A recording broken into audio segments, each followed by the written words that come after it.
समाजवादी सभा झज्जर विधानसभा क्षेत्र और मादली विधानसभा क्षेत्र में हमारी एक कार्यकर्ता मीटिंग के माध्यम से हमने सबका धन्यवाद किया, क्योंकि ये जीत लोगों की जीत है।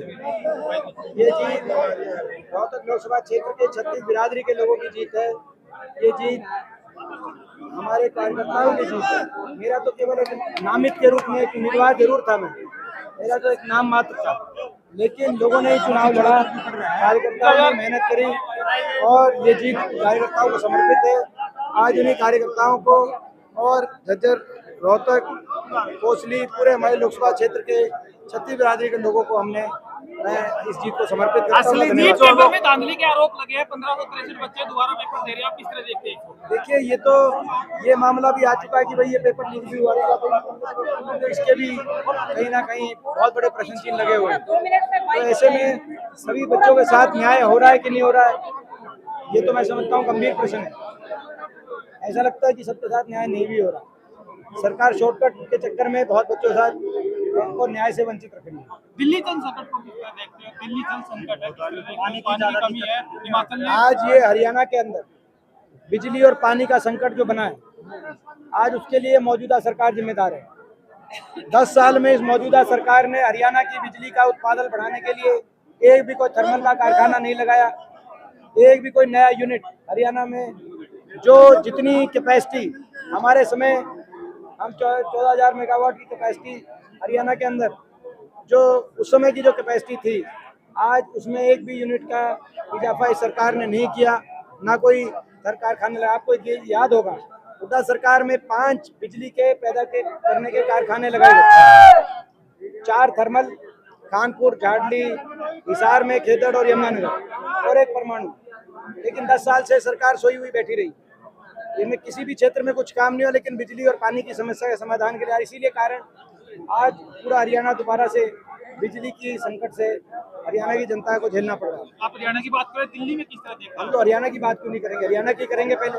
आप दिल्ली की बात आप पहले करें तो आप दिल्ली जाए, हम तो हरियाणा के हैं और हम हरियाणा के अपने हरियाणा वासियों की बात पहले करें। अग्निवीर योजना को लेकर आपने एक बड़ा ऐलान किया है। मोदी जी ने जो सेना अध्यक्ष को तीसरी रो में बिठाया, उसके ऊपर क्या कहेंगे? तीसरी नहीं, जो चीफ ऑफ डिफेंस स्टाफ और हमारे थल सेना अध्यक्ष, वायु सेना अध्यक्ष और हमारी नेवी के अध्यक्ष, इन चारों को 6ठी रो में बिठाने का काम इस सरकार ने किया।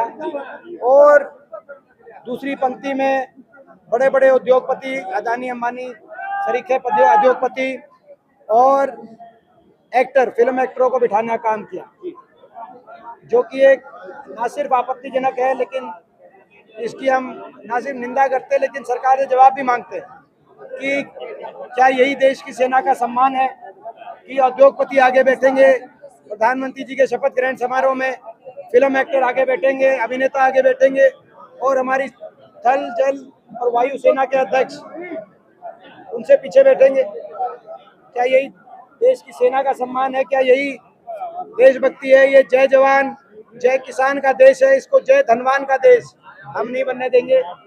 इस संसद के सत्र में ये मुद्दा मैं उठाने का काम करूंगा। अग्निवीर योजना किस तरह देख रहे हैं? अग्निवीर योजना को मैं किसी भी तरीके से नहीं देखता, उसका अग्निवीर योजना को हम गलत मानते हैं, ये हम स्पष्ट है।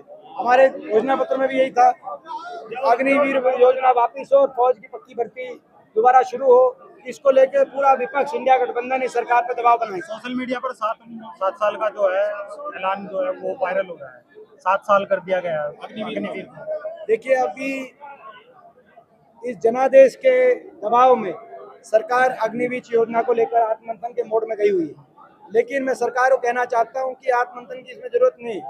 ना तो ये देश की सेना के हक में, ना देश के नौजवान के हक में, ना देश की सुरक्षा के हक में, और इसीलिए ना ये देश के हक में। पक्की भर्ती से नियुक्त की गई फौज ने हमेशा देश के तिरंगे को ऊंचा रखा, चाहे सरकारें किसी भी दल की हो। इंदिरा जी जब प्रधानमंत्री थी तब पाकिस्तान के 2 टुकड़े करने का काम बांग्लादेश और पाकिस्तान, दुनिया के इतिहास और भूगोल को बदलने का काम इसी पक्की भर्ती से नियुक्त सेना ने किया था।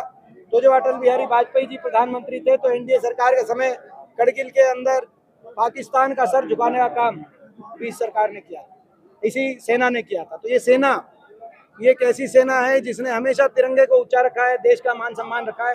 तो ऐसी क्या जरूरत थी, किसने सुझाव दिया था, इनके घोषणा पत्र में भी नहीं था, ये अग्निपथ कच्ची भर्ती क्यों लेके आए?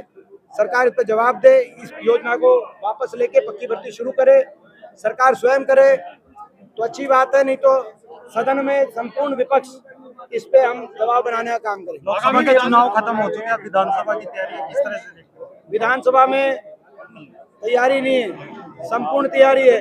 लोकसभा चुनाव में भाजपा हरियाणा में हुई हाफ, विधानसभा चुनाव में भाजपा को करेंगे साफ, ये हमारा